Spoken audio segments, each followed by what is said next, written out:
नमस्कार। खास कार्यक्रम देश देशांतर में आपका स्वागत है। मैं हूं आरफा खानम शेरवानी। नेपाल में नया संविधान लागू होने के साथ ही एक नया संकट खड़ा हो गया है। फिलहाल भारत और नेपाल के बीच सीमा बंद होने की वजह से वहां ज़रूरी सामानों की भारी किल्लत महसूस हो रही है। तेल की सप्लाई को लेकर भी भारी दिक्कत है। संविधान में ठीक तरीके से प्रतिनिधित्व न होने की वजह से मधेसी पार्टियां और दूसरे अल्पसंख्यक दल विरोध कर रहे हैं और सीमा सील है। हालांकि इसको भारत की तरफ से नाकेबंदी भी कहा जा रहा है और भारत सरकार पर आरोप भी लगाए जा रहे हैं। इस बीच वहां भारतीय टीवी चैनलों पर भी केबल ऑपरेटर्स ने पाबंदी लगा दी है। आखिर क्या है इस पूरे संकट की सच्चाई, क्या है इस संकट की जड़ में और संभावित समाधान क्या हो सकता है, कब तक मिल सकता है? इन सवालों के जवाब हम ढूंढने की कोशिश करेंगे देश देशांतर में। आज मेरे साथ प्रोफेसर SD मुनी मौजूद हैं, जो कि जाने माने एक्सपर्ट हैं, विदेशी मामलों के राजदूत भी रह चुके हैं और इसके अलावा नेपाल पे एक ऑथेंटिक आवाज़ माने जाते हैं। दूसरे खास मेहमान विजय प्रताप जी हैं हमारे साथ, जो कि सोशल एक्टिविस्ट हैं और नेपाल के साथ जो है वो बातचीत करते हैं, कई समूहों के साथ जुड़े हुए हैं। इसके अलावा प्रोफेसर माधव नालापाट भी मेरे साथ मौजूद हैं मणिपाल यूनिवर्सिटी से, और प्रशांत झा मौजूद हैं जो कि एसोसिएट एडिटर हैं हिंदुस्तान टाइम्स के, भारत में काम करते हैं लेकिन ओरिजिन जो है उनकी वो नेपाल से है, नेपाली नागरिक हैं। बहुत बहुत स्वागत है सभी मेहमानों का। प्रशांत, सबसे पहले आप ही के साथ मैं शुरुआत करना चाहती हूँ कि जो सूचना का अभाव इस पूरे मुद्दे पर नज़र आ रहा है वो बड़ा अजीब है कि जिस तरह से अखबारों की रिपोर्टिंग हो रही है, आप नेपाली अखबारों को अगर ऑनलाइन देखने की कोशिश करें तो अलग तरह की सूचना मिल रही है। भारतीय अखबार कुछ ढक के छुप के पता नहीं किस तरह से रिपोर्टिंग हो रही है। आप किस तरह से इसको देखते हैं? आखिर हो क्या रहा है भारतीय सीमा पर? देखिए, मैं अभी 5 दिन नेपाल भारत सीमा और नेपाल के तराई क्षेत्र में घूम के आया हूँ। एक तो नेपाल के भीतर क्या हो रहा है, मुझे लगता है इस बात के बारे में जानकारी देना आवश्यक है। तराई के पूरे क्षेत्र में, पूर्व तराई में खास करके जो विराटनगर से बीरगंज का क्षेत्र है जहाँ मैं था, वहाँ पे एक जन आंदोलन है। हर दिन व्यापक जन प्रदर्शन नहीं हो रहा है, किसी किसी दिन होता है, किसी किसी दिन और विरोध के कार्यक्रम होते हैं, पर वहाँ पे across party lines, across social groups एक जन भावना है लोगों में कि जिस प्रकार का संविधान आया है उससे अन्याय हुआ है। मधेसियों को जो प्रतिनिधित्व मिलना चाहिए था उसकी गारंटी नहीं हुई है। राजनीतिक रूप में जितने क्षेत्र होने चाहिए थे तराई में, कॉन्स्टिट्यूएंसीज होने चाहिए थे, वो नहीं हुआ है। और जो जिस प्रकार से एक फेडरल नेपाल की कल्पना की गई थी और जिस प्रकार से सीमांकन होना था संघीय संरचना का, वो नहीं हुआ है। और 40-45 दिनों से वहाँ पे लोग एक आंदोलन में जुड़े हुए हैं और राज्य ने इस आंदोलन के प्रति सहानुभूति से अथवा और सेंसिटिवली ना हैंडल करके और फोर्स के साथ इसको हैंडल आगे बढ़ा दिया। लेकिन प्रशांत, इस वक्त मैं जानना चाहती थी वो ये कि जो नाकेबंदी जिसको कहा जा रहा है, अभी मैं पढ़ रही थी कि नेपाल की सरकार ये कह रही है कि नाकेबंदी भारतीय सरकार की तरफ से हो रही है क्योंकि वो ये चाहते हैं कि जो अशांति सीमा के उस पार फैली हुई है वो इस तरफ ना आए। हालांकि भारत की सरकार इस बात से इनकार कर रही है कि वहाँ जो मधेसी पार्टियां हैं, दरअसल उन्होंने एक संकट खड़ा करने की वजह से, एक दबाव बनाने की वजह से वहाँ नाकेबंदी की हुई है। आखिर सच्चाई क्या है? किसकी तरफ से सीमा सील हुई है जो आम नागरिकों को इतनी दिक्कत हो रही है? देखिए, सच मुझे जितना दिखा वहाँ पे, सच के दो या तीन एलिमेंट्स हैं। ये बात सही है कि एटलीस्ट पूर्वी तराई में मधेसी दलों ने बॉर्डर पे, बीरगंज रक्सौल के नोमैंस लैंड पे, बित्ता मोड़ सीतामढ़ी जैसे बॉर्डर पे, विराटनगर में मधेसी दलों ने प्रोटेस्ट का कार्यक्रम किया है और रोका हुआ है किसी सामग्री को, किसी मूवमेंट को होने से। एक ये बात सही है, बट दूसरी ये भी बात सही है कि भारत के तरफ से सिक्योरिटी और कस्टम्स पॉइंट पे बिल्कुल टाइटनिंग हुई है। और अगर पिछले हफ्ते तक भारत एनेबल कर रहा था मूवमेंट को, सहयोग कर रहा था, रात में भी ट्रक्स को मूव करने के आदेश दिए जा रहे थे ताकि नेपाल के सिक्योरिटी व्हीकल्स उनको रात में एक बैच में एस्कॉर्ट कर पाए, भारत के तरफ से असहयोग है अब। तो नेपाल के भीतर मधेसी दलों की तरफ से विरोध और भारत के तरफ से एक नॉन कोऑपरेशन या जिस प्रकार का एनेबलिंग उनका रोल था पिछले हफ्ते तक, वो रोल आज के दिन में नहीं है। और इन दोनों चीजों के कारण बिल्कुल। और इस वक्त में काफी सावधानी से शब्दों का जो चुनाव आपने किया है वो भी बेहद जरूरी है ताकि समस्या को जो है सही ढंग से समझा जा सके कि आखिर हो क्या रहा है। क्योंकि हम ये भी समझते हैं कि नेपाल में इस वक्त कुछ समूह जो हैं वो एंटी इंडिया, भारत विरोधी जो हैं सेंटिमेंट्स फैलाने की भी कोशिश कर रहे हैं। विजय प्रताप जी, आप इसको किस तरीके से देख रहे हैं? आपको नेपाल में जो आपके लोग हैं, जो स्रोत हैं, वो क्या बता रहे हैं कि बॉर्डर पे इस टाइम, इस वक्त जो संकट है वो किस वजह से हो रहा है?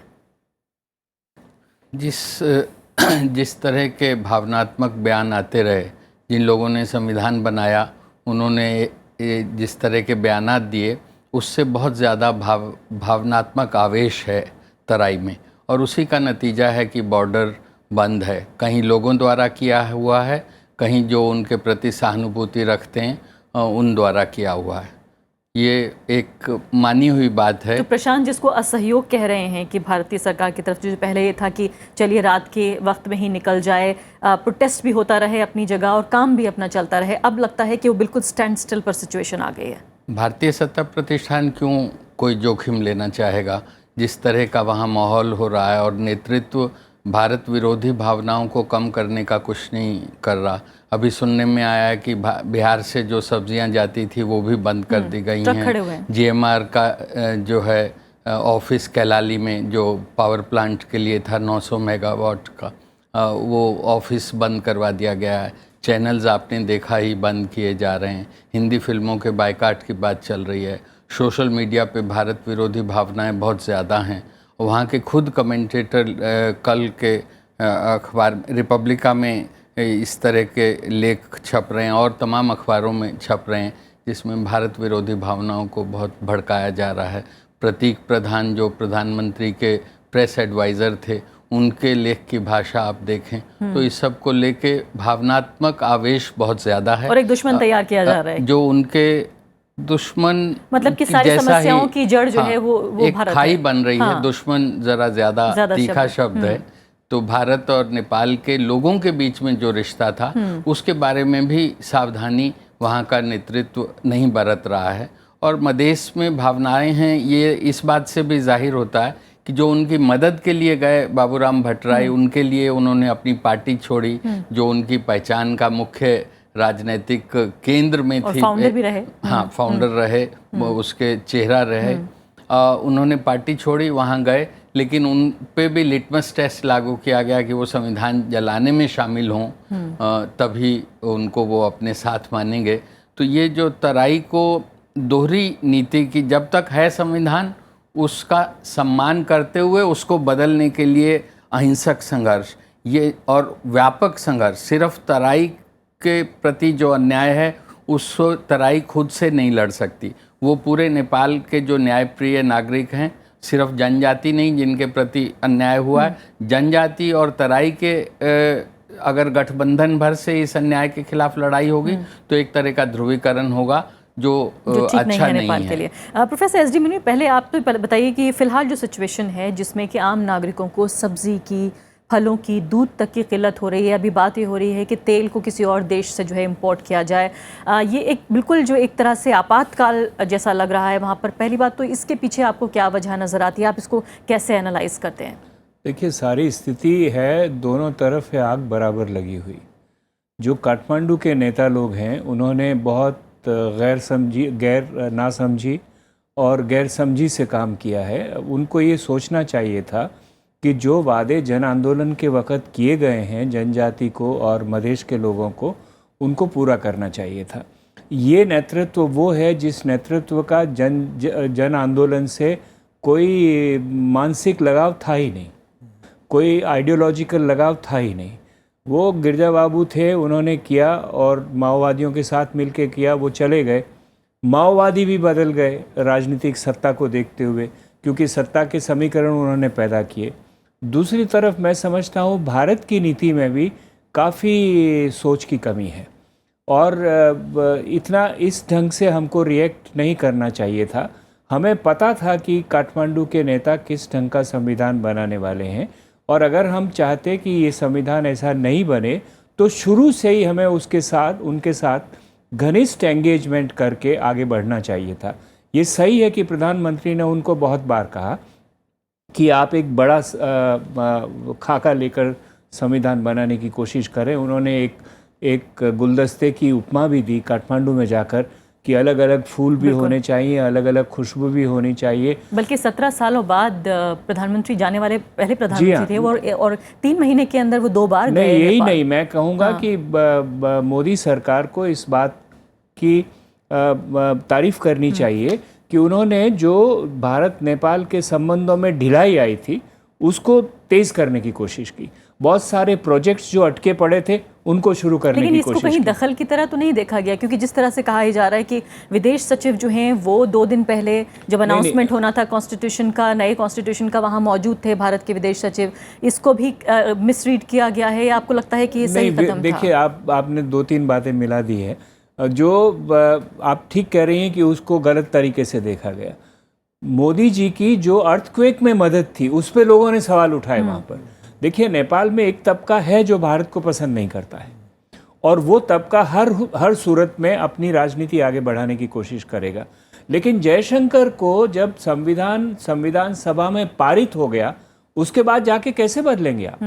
अगर संविधान सभा जयशंकर के जाने से ही बदल जाएगी तो वहाँ का आम आदमी क्या कहेगा कि आपकी सार्वभौमिकता का क्या हुआ?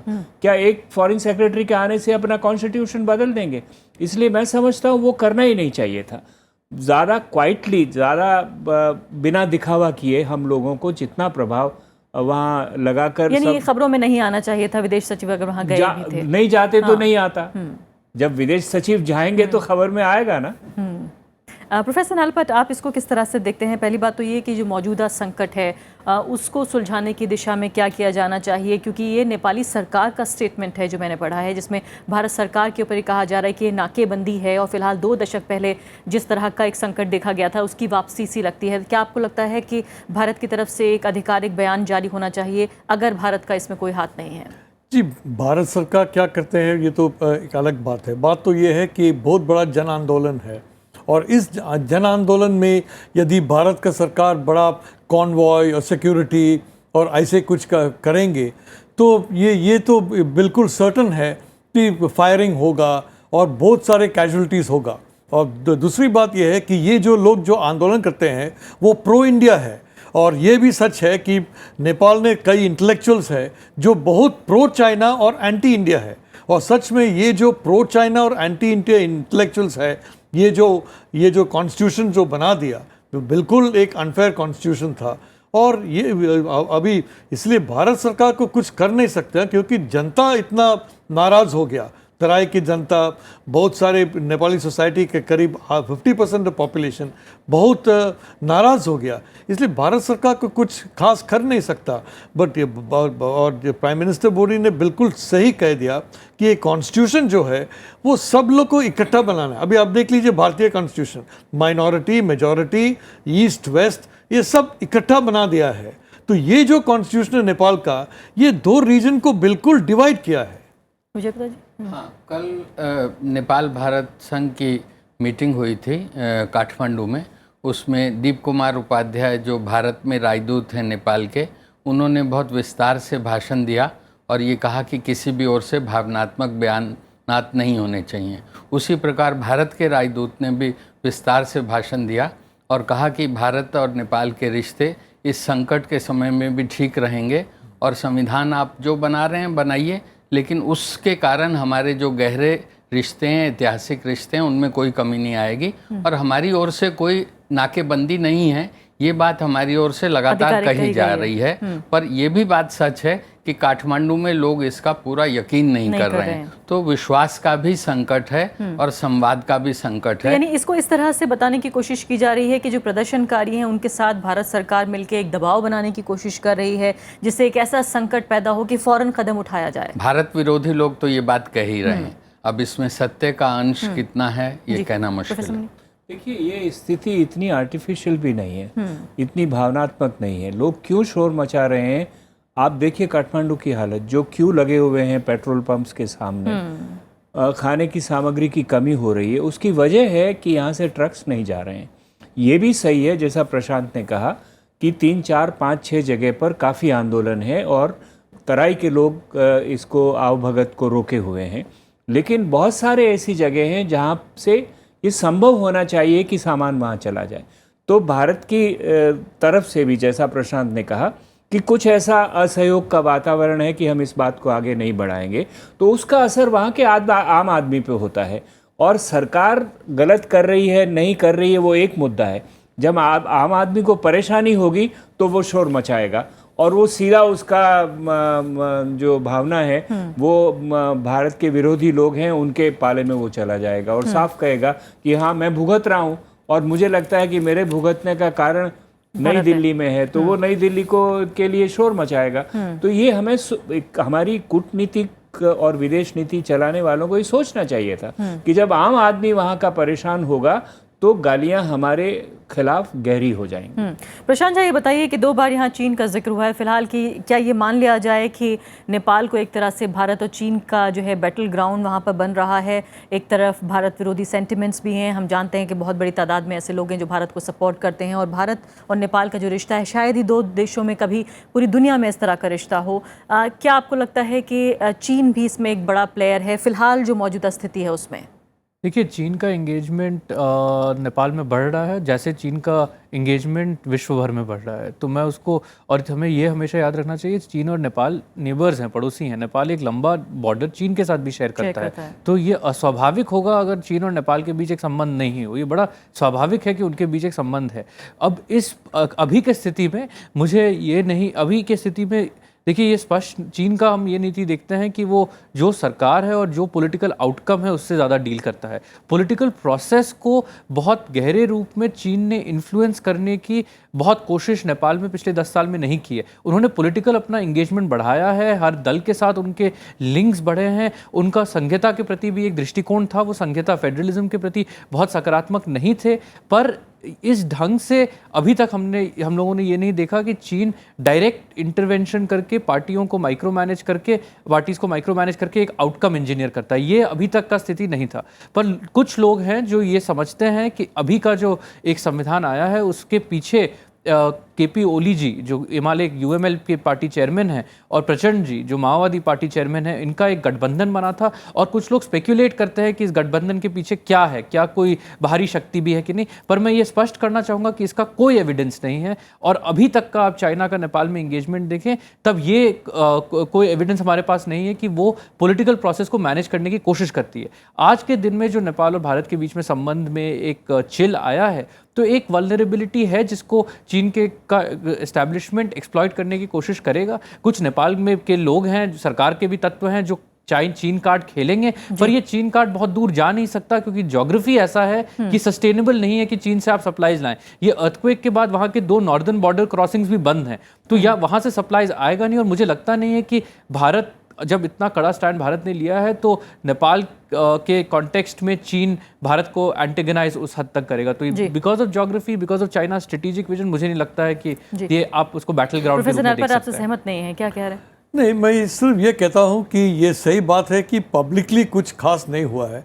बट आप देख लीजिए फॉर एग्जांपल पाकिस्तान का इन्फ्लुएंस नेपाल में अभी सच में तराई में, काठमांडू में, बहुत सारे जगह में पाकिस्तान का इन्फ्लुएंस बहुत बढ़ गया है। और इसका कारण ये है कि पाकिस्तान साउथ एशिया में चीन का खास दोस्त है पाकिस्तान, और कहीं भी है, श्रीलंका में, बांग्लादेश में, कहीं भी चीन तो पाकिस्तान को सहयोग देता है उस कंट्री को आने पर और उसका इन्फ्लुएंस स्प्रेड करने के लिए। तो ये तो एक बड़ा फैक्टर है। और ऐसे बहुत सारे ग्रुप एक्टिव है। ये सही बात है कि ये लोग पब्लिकली एक्टिव नहीं है, बट बहुत सारे ग्रुप प्राइवेटली एक्टिव है। अच्छा, दुख की बात यह है कि करीब 10-12 साल से भारत ही इन लोगों को मदद दे दिया है जो आज भारत का खिलाफ है। अभी आप देख लीजिए माओवादी लोग को बहुत कुछ मदद दे दिया है भारत, कई सालों को मदद दे दिया है भारत की सरकार या भारत ने। देखो, भारत से बहुत मदद मिला है, सरकार से, यहाँ इधर से, बंगाल से, कि दिल्ली से, मैं नहीं जानता, बट बहुत मदद मिला है। और क्या हो गया, जब माओवादी लोग तो सरकार बन गया, तुरंत उन लोग बीजिंग गया और दिल्ली को भूल गया। तो भारत भी बहुत सारे मिस्टेक किया है नेपाल में। और ये तो जो क्या कह रहे हैं कि माओवादी समूह जो भारत में मौजूद हैं उन्होंने वैचारिक समर्थन दिया है, या आप कहते हैं भारत ने अपनी सरकार की स्थिति में जो है समर्थन दिया है या मदद दी है? बात तो ये माओइस्ट आइडियोलॉजी जो है ये एक भारत का खिलाफ एक आइडियोलॉजी है। तभी भी भारत से उनको बहुत कुछ सपोर्ट मिला है। और आज देख लेंगे तो ये माओवादी लीडर्स है जो सबसे एंटी इंडिया है। क्या विजय जी इसमें सच्चाई है? क्या कहना मुश्किल है इसके बारे में, क्योंकि ये स्टेट क्राफ्ट के पुराने तरीके हैं जिसमें बड़े राष्ट्र जो हैं छोटे राष्ट्रों में अपना असर बनाए रखने के लिए ये सब करते हैं। और मुझे लगता है कि भारत के सत्ता प्रतिष्ठान को अगर वसुधैव कुटुंबकम जो प्रधानमंत्री मोदी हर जगह जाके नारा देते थे, तो केवल साउथ ब्लॉक के माध्यम से नहीं हो सकता। नेपाल की जनता और भारत की जनता के बीच में व्यवस्थित रिश्ते बने, इसकी कोशिश दोनों ओर से होनी चाहिए और ज़्यादा चिंता चीन की नहीं करनी चाहिए। हमारी जनता के बीच और नेपाल की जनता के बीच रिश्ता कैसे बने। नहीं तो कहा यह भी जा रहा है कि चीन ने दरअसल डिप्लोमेटिक मात दे दी है, कूटनीतिक मात है भारत को, जितना असर वहां बना लिया। मुझे ऐसा नहीं लगता। वो अगर चीन इससे खुश भी है तो ये इसीलिए संभव हुआ कि काठमांडू का जो इलीट है वो अभी पावर शेयर नहीं करना चाहता मधेश के नेताओं से, और मधेश के नेताओं ने इतना राजनीतिक संकल्प नहीं दिखाया है, इतनी नैतिकता नहीं दिखाई है कि वो अपनी लड़ाई को आगे ले जा सकते।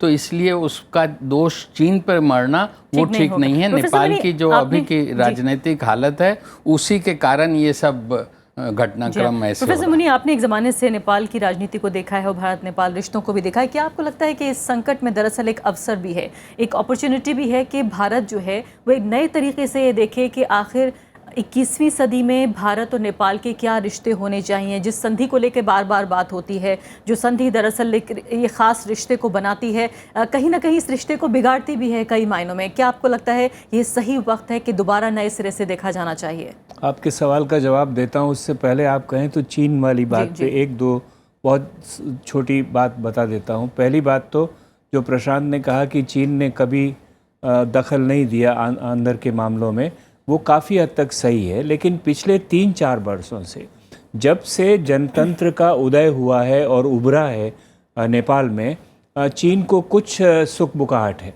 कुछ डिस्कम्फर्ट है, और उन्होंने पब्लिकली ये कहा कि हम आइडेंटिटी बेस्ड फेडरलिज्म को पसंद नहीं करते हैं, क्योंकि अगर आइडेंटिटी बेस्ड फेडरलिज्म होगा तो तराई की साख बढ़ेगी सेंटर में, और उसके अलावा जो उत्तरी प्रदेश के लोग हैं वो भी सशक्त होंगे, और चीन को परेशानी है कि कहीं उससे तिब्बत की स्थिति डावाडोल नहीं हो। इसलिए ये कहना कि चीन दुखी नहीं है या कॉशियस नहीं है और राजनीति में वो दखल नहीं दे रहा है, ये बिल्कुल ठीक पूरी तरह से नहीं होगा।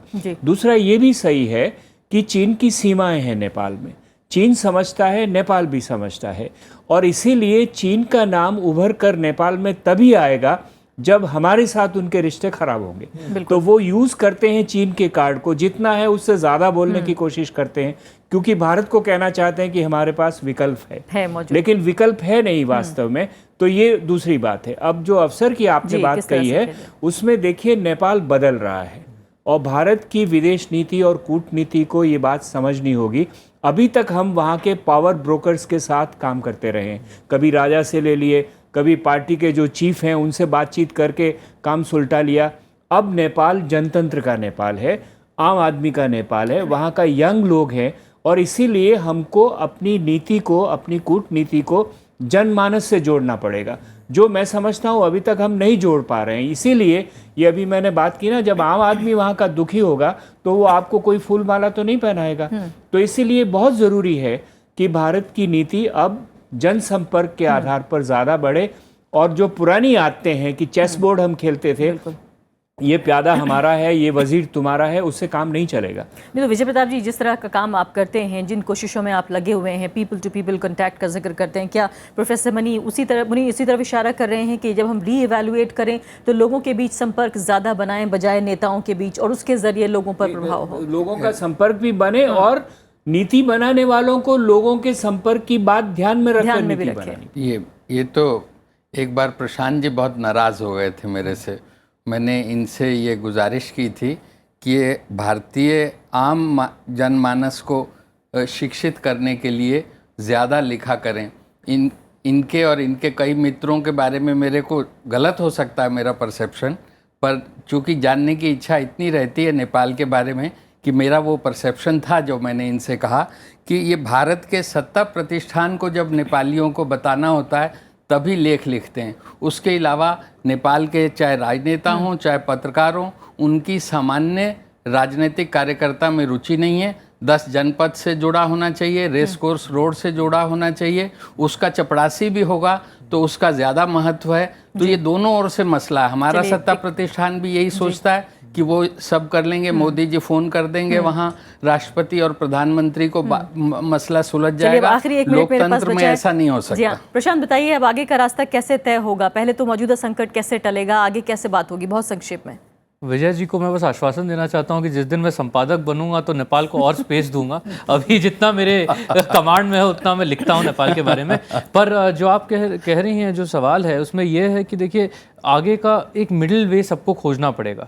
ये स्थिति जो है कंफर्टेबल किसी के लिए नहीं है। काठमांडू का सत्ता पक्ष जितना भारत विरोधी उग्र राष्ट्रवाद का कार्ड खेले, उनको भी पता है कि ये एक समाधान चाहिए और भारत के साथ अच्छे रिश्ते में ही एक फ्यूचर है। मधेश में 45 दिन से तराई मधेश में आंदोलन चल रहा है, लोग वहाँ भी सफ़र कर रहे हैं। काठमांडू को 3 दिन से सामग्रियों का शॉर्टेज है, मधेश में 45 दिन से लोग सफ़र कर रहे हैं, उसे भी हमें ना भूलना चाहिए। और दिल्ली में भी ये जो बायलैटरल रिलेशंस में एक गिरावट आई है, उससे यहाँ भी लोग, मुझे नहीं लगता संस्थापक पक्ष में खुश होंगे। पहुंचते भी देर हो रही है, इतना पास भी खबरें पहुंचते हुए देर लग रही है। लास्ट वर्ड जी, लास्ट पॉइंट ये है कि ये जो जनसंपर्क कब होगा, एक अच्छा कॉन्स्टिट्यूशन बना देगा तब।